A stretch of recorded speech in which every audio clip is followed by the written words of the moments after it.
So often in our work as coaches, one of the biggest challenges that we find ourselves working with our clients on is their ability to ask the tough, meaningful questions. Sales professionals often struggle with getting too attached in so many prospect situations, especially when they start to get excited about closing the deal. If you want to improve your sales conversations, you have to become self-aware about this tendency to avoid the tough questions. Many times, the tough questions are what's going to help you close the deal. In this snippet, insurance industry leader Danielle Lombardo and I explore how adopting this mindset can transform your sales approach and help you build trust with your prospects. You'll learn how to shift your focus from closing at all costs to truly serving and understanding the client's or prospect's real needs and focusing on creating that long-term trust versus just the short-term gain. If you're ready to challenge what you think you know about sales tactics, listen to this snippet, then scroll way back to episode 3, Breaking the Sales Mindset with Danielle Lombardo, to hear how our complete discussion unfolds regarding this common sales pitfall. It's treating the other human being as if they're a friend of yours, where you're going to ask them questions to help them think through and debate something. And in order for you to do that, what had to change? What had to shift? So the one thing that I've developed over the years that's been probably the most helpful is self-awareness. And the awareness that for me, being detached is not easy, and having high intent around sales situations, it's not so easy either. And feeling abundant, maybe at this point in my career, I feel a little bit more abundant, but feeling abundant in general when I've been taught to feel scarce and to want more, right? That's how typical salespeople, you typically are successful because you want more. You want to continue to go, go, go. So for me, it was a lot of fake it till you make it. I used a lot of mantras and still do before meetings.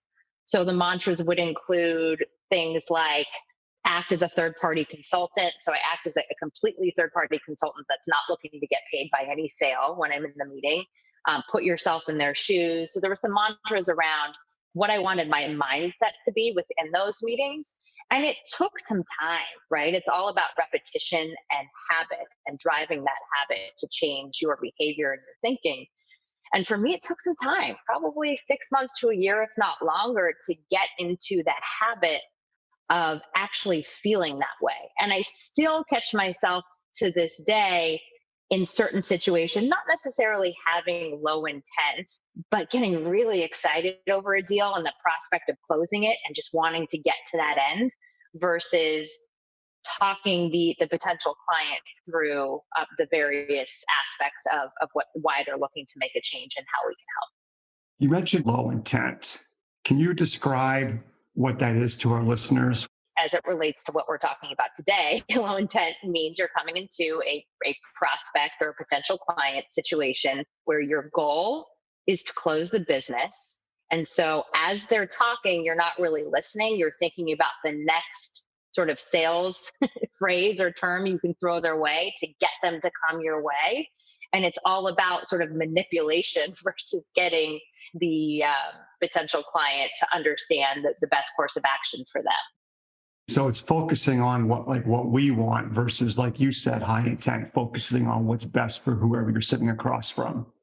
Now, you mentioned something else earlier, third-party consultant. Like, my thought process is, when you said that, is that you're envisioning yourself as separate from the sales component of the interaction.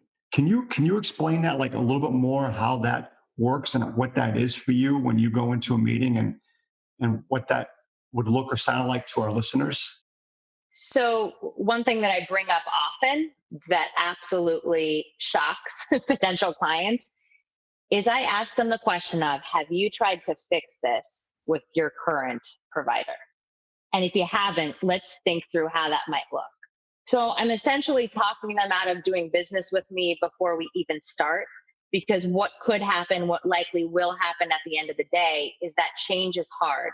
And even if they've invested time in thinking through change and how it might impact their business, at the end of the day, we've all had situations where we think we're going to get a deal, and then the easier thing to do is to stay with the current service provider or consultant or whatever it is that you do from a sales perspective, and you haven't had the conversation up front. So I would much rather have the conversation up front, save my team resources, save the client and me a lot of time, and just get them to the end result quicker.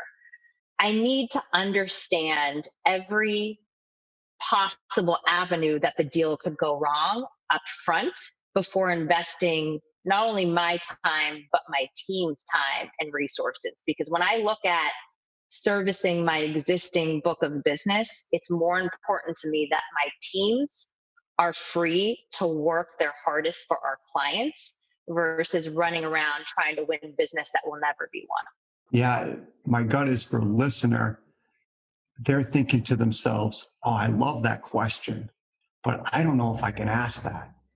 What if I ask that question like Danielle does, and that prospect turns to me and says, yeah, you know what? You're right. We probably haven't done a good enough job going and talking to our current provider. For I think most salespeople, they're going to feel an immense disappointment at that moment in time. So how do you prep yourself for something like that? Oh, it's totally disappointing. It's awesome when you go through it and they're like, no, still want to move forward. That's when it feels the best. But no, absolutely. It can be disappointing. But at the end of the day, you're solidifying yourself as a consultant and someone that they can trust. And that's the true differentiator with, it doesn't matter what you're selling. That's the differentiator. So whether they need you now or a year from now or 5 years from now, hopefully, your listeners are in whatever they're doing for the long run, and they're setting themselves up for long-term success. So it doesn't matter how they respond. And if you truly are in that detached headspace, and you have the right activity coming out of your day to day, it doesn't matter who says yes and who says no and who decides they want to stay with their current provider, because you're doing the right thing and you've done enough work on the back end and you have enough activity that you can move on. If they say, yeah, we haven't had the right conversations, well, you can then help them think through what those right conversations are with their current provider or consultant to see if they're the right fit. As we conclude this episode, I want you to picture this. Imagine walking into a meeting with no agenda other than to truly understand and serve your prospect. Picture yourself asking the tough questions, even if they might go against your needs. Envision the trust that you could build by acting as a true consultant rather than just another salesperson pushing for a close, and what this could mean for your relationship with that prospect, both short and long term. So here's your challenge. In your next sales conversation, try asking questions that put your prospect's needs ahead of yours.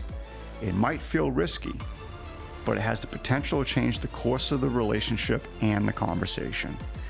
Are you prepared to prioritize long-term trust over short-term personal gains? The choice is yours. If you enjoyed this episode, you can follow us on your preferred streaming platform. And if you choose, leave a review. You have many options to listen to. We appreciate the time that you spend with us, and we would value your feedback on Apple Podcasts.